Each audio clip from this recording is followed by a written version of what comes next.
We've played with a couple of Saints topics today, kind of pushed him around on the plate a little bit, tasted him a little bit, and one of them is it's about Odell Beckham Jr. And it's pretty much created out of thin air in that I was like, hey, Odell crashed McVay's weddings. Hopefully he'll crash Saints OTAs. I don't know if there is anything realistic here. You can tell us. Is there any movement on an Odell Beckham front? And what would it take for the continued offseason of LSU fans' fantasies to continue to grow? You guys have gotten greedy, man. I know. Chill out, dude. Chill out, dude. I want the bros back. So yeah, I don't think there's anything there yet. I don't know that there's any movement or anything like that. As far as what it would take, I don't think it would take a big contract to get him because I don't think he's really going to be available to play until the end of the season. So I think it would kind of be in line with last year where he signs kind of another small deal, and then a year from now he goes out and tries to get the real money. For the Saints, I think it makes a lot of sense. I mean, there's kind of been this ongoing Twitter debate about it, whether or not it'd be worth it to bring him in because you end up having to probably lose somebody else that's on your team at some point. And look, I think if you sign him now, you could put him on the physically unable to perform list. So he'd just sit on there until he's ready to play. He wouldn't take up a roster spot. But at some point you'd have to activate him. And then that means you would probably lose Deontay Hardy, Traquan Smith, or Marquez Callaway because you'd have to probably cut one of them to add Odell. And there's some people that are against that. Me personally, I think if you can add Odell fully healthy for a playoff run, I think you're willing to lose any one of those guys forever to make that happen because I think he puts you that much closer to being a Super Bowl contender, regardless of who the quarterback is. At some point, you got all these guys at receiver. I mean, it becomes really easy to play quarterback. And I think Jameis is going to be fine. But, I mean, if you give anybody all those guys, I mean, it's a spoil of riches, and I would do it. I mean, I think you can kind of stash them. You can bring them back end of the year. Granted, you might have to cut somebody. And look, if you don't want to cut one of those guys, there's going to be somebody somewhere on your 53 that you're going to say, okay, I'm willing to lose this guy. It just kind of is what it is. So it doesn't even necessarily have to be one of the receivers. If it's a one-year rental for Odell and you want to keep those other guys around to have them for next year, okay. But I think it would be crazy to pass up the opportunity to possibly have this amazing lottery ticket that can kind of take you there and be available at the end of the year. And by the way, it's an amazing insurance policy if one of your guys goes down during the season. So I think it would be a very smart thing to do. I think it'd be cost effective, and I honestly don't see an argument against it, really, for this team or any team. I mean, he's Odell Beckham. The upside's crazy. So if you could make it happen, I try to make it happen. And it seems like he's been flirting with the idea, and him and Jarvis are talking about it all the time everywhere. Any social media channel, you see him going back and forth. I mean, I would be seriously interested if he was interested in making something happen. Yeah, I agree with you there, Nick. I mean, if you sign him now, even if he can't play, he's still around the guys. He's around the locker room, and then he gives you this added bonus maybe at the end of the season, although he's been there, created relationships and that chemistry, so you're not just bringing a guy off the street of that situation. So I agree with everything you said there. I want to ask you, though, about another veteran free agent. And Ndamukong Suh is someone that a lot of people think would be a good fit for the Saints. Obviously, the Saints have some money to play with. He's still looking for a team. Is he the player he was 5 years ago? No, but he's still an effective player. Do you think the Saints could make a move for Ndamukong Suh? It's going to be the same thing as the last year. I think it's something they should definitely do. They went after him before, and they got pretty close. Yeah. Signing him, kind of came up short. So there is interest there. That tells me that DA thinks he's a fit for the scheme. And look, I think he's better than the guys they got. So I would definitely go get him. I think that's kind of maybe quietly one of the little weak points on the team is that spot next to Onyemata. So I think you could get both those guys out there, have two incredibly strong guys in the interior, and then I think that makes everybody else better. And we saw the impact of just getting, guys back last year that I had on Cam Jordan when it became a little bit easier for him to rush. He was a lot more effective. And I think if you add a guy like Sue, it becomes, a lot harder to double team on, going towards Cam or going towards Davenport. So I think it helps those guys just eat and do the things they need to do. So, they got the money. I don't think Sue's going to be cheap. He's kind of like a 1 year mercenary at this point. He goes out and he kind of gets his money and fits where he fits. I think it's a move they should make, though. I mean, they've done everything else to kind of build this team, and there aren't a lot of perceived weaknesses. And, as you look at the ones, you stack them up, tight end, running back, DT, I think for the bang for the buck there, I mean, you can actually get like a real impactful player where I don't think that player necessarily exists at tight end or running back. So as you're looking to allocate the resources and kind of up your odds of winning, I think that the argument for him is substantially stronger than anybody else you could really sign at this point. And I'd throw Odell in there too. I'd probably take 2 before Odell at this point because you're getting that immediate impact. And I just think it's kind of one of those things where you get that little bit of a finishing touch on your defense, and I think he would definitely do that.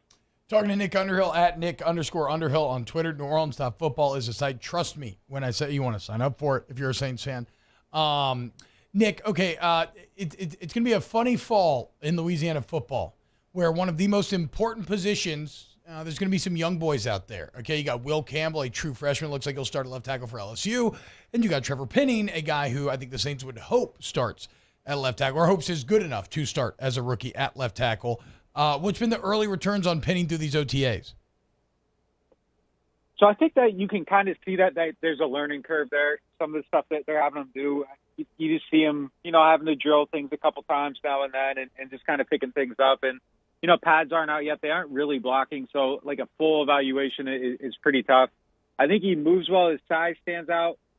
But the feeling I kind of get talking to people and just where he's at in his development, I don't think anyone's married to the idea of him being a day one starter. And okay. I think they're incredibly comfortable with James Hurst starting at that spot, regardless of the investment in Trevor Penning. I don't think they're gonna feel pressure to play him. I think that, Doug Marrone and Zach Strief and EA and, Pete Carmichael, they'll get together and they'll just start the best 5, and they aren't going to really care if it's the first round pick or not, because at some point he's going to ascend to that spot. But if it's not week 1 against the Falcons, I think they're incredibly comfortable, going with Hurst at that point. So I think the runway's kind of long here, and I think they're going to be patient with how it goes. And, I'm not saying that there's no chance for him to start early on. I just think that it's a realistic possibility that it could go a different direction. But look, I mean, I think it's kind of interesting what they're doing on the coaching staff too. Like, Marrone's kind of taken the bigger picture, dealing with the veterans, and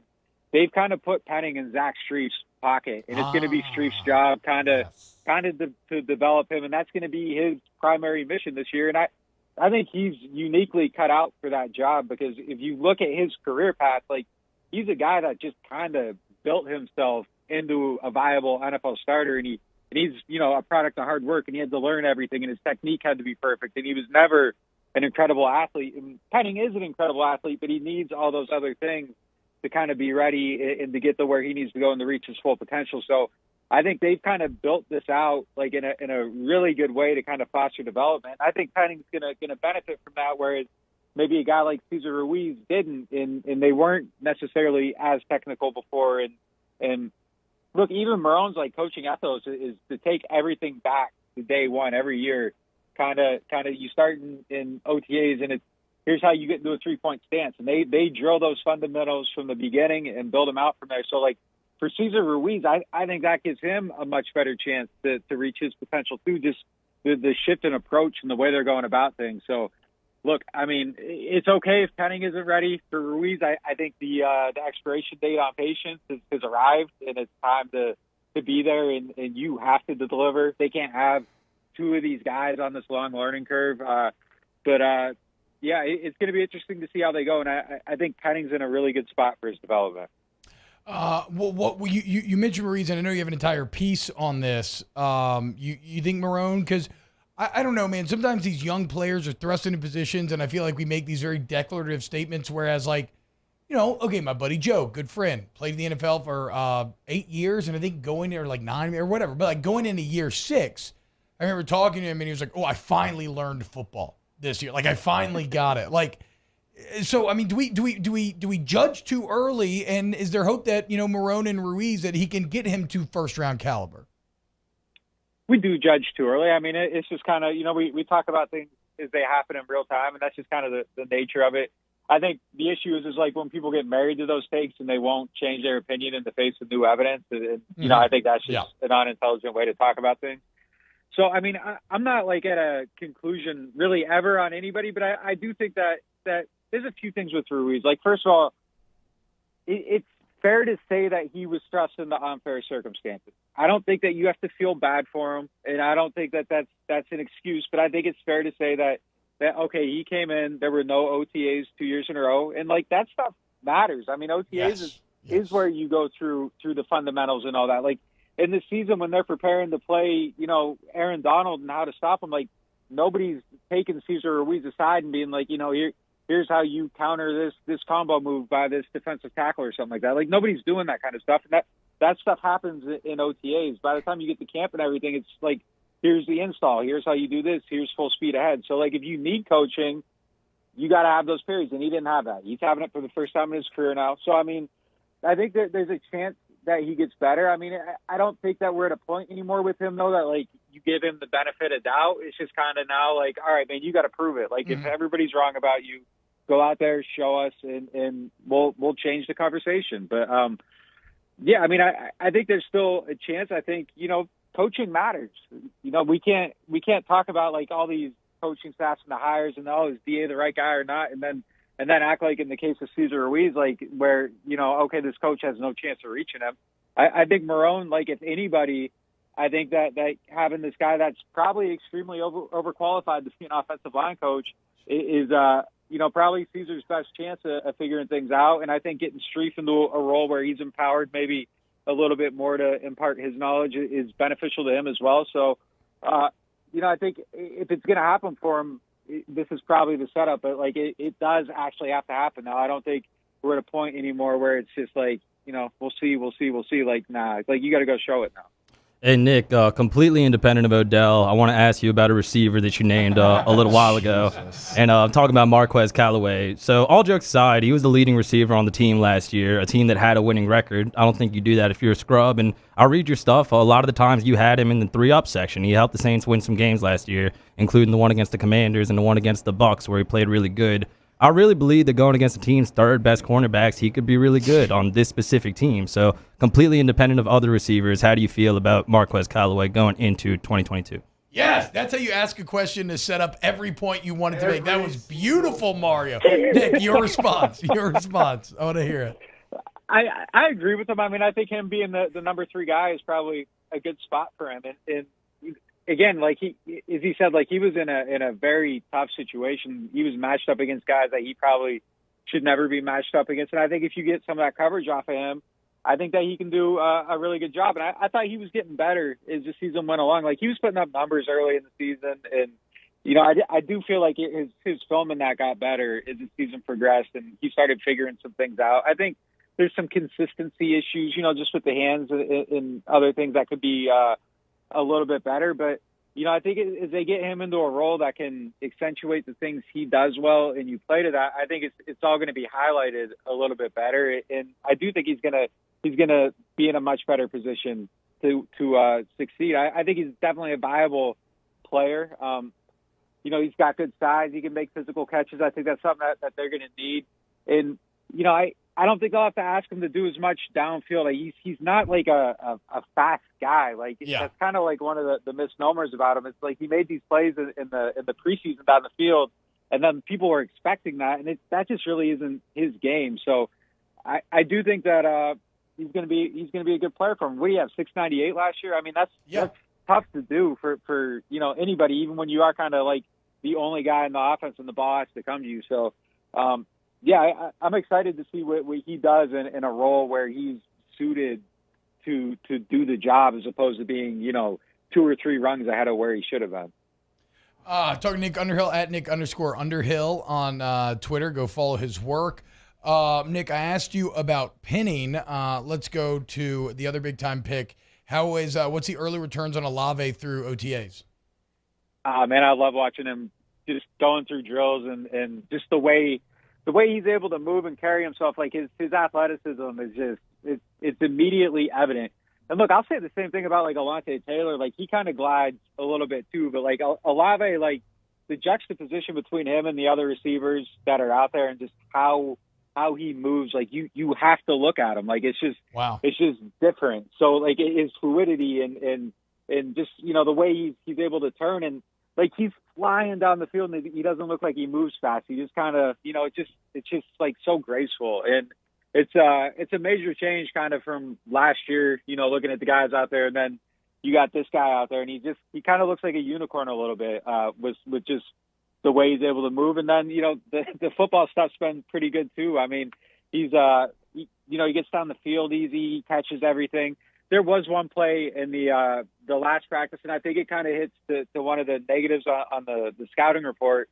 He was running you know, I think it was kind of like a skinny post, and Jameis throws the ball to him, and he probably should have been able to make a play on it, but he didn't go up strong enough, and it gets tipped in the air, and it almost gets picked off by a safety. And I think, you know, that's kind of where you need to see him improve, is just that little bit of physicality, that little bit of fight.